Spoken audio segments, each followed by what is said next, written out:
Hi friends, என் ஸ்டைலில் பூரி குருமா எப்படி பண்ணுறதுன்னு பார்க்கலாம்.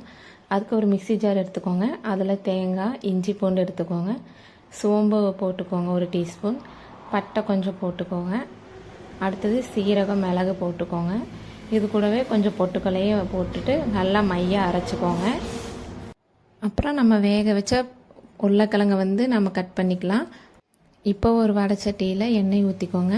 அது காஞ்சதும் கடுகு, உளுந்து, கடலப்பருப்பு போட்டுக்கோங்க. அதுக்கப்புறம் வெங்காயம், மிளகாய், கருவேப்பிலை எல்லாம் போட்டு வணங்கினதுக்கப்புறம் தக்காளியை ஆட் பண்ணிக்கோங்க. தக்காளி கொஞ்சம் நல்லா வணங்கட்டும். அதுக்கப்புறம் மஞ்சத்தூள், மிளகாத்தூள் எல்லாம் ஆட் பண்ணிக்கோங்க. அது கொஞ்சம் நல்லா தண்ணி ஊற்றி கொதிக்க விடுங்க.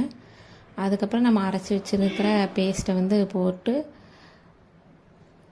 எவ்வளோ தண்ணி ஆட் பண்ணணுமோ அந்தளவுக்கு தண்ணி ஆட் பண்ணிக்கோங்க. ஒரு கொதி வரட்டும். ஒரு கொதி வந்ததுக்கப்புறம் நம்ம உருளைக்கிழங்கு ஆட் பண்ணிக்கலாம். உருளைக்கிழங்கு போட்டு ஒரு கொதி நல்லா வரட்டும். ஒரு கொதி வந்ததுக்கப்புறம் நம்ம லாஸ்ட்டாக மல்லித்தலைகளை தூவி இறக்கிடுங்க. அவ்வளோதான் ஃப்ரெண்ட்ஸ், என் ஸ்டைலில் பூரி குருமா ரெடி ஆயிடுச்சு. பூரியும் நல்லாவே உப்பி வந்திருக்கு. இது மாதிரி மோர் வீடியோஸ்க்கு நம்ம சேனலை சப்ஸ்கிரைப் பண்ணுங்கள் ஃப்ரெண்ட்ஸ்.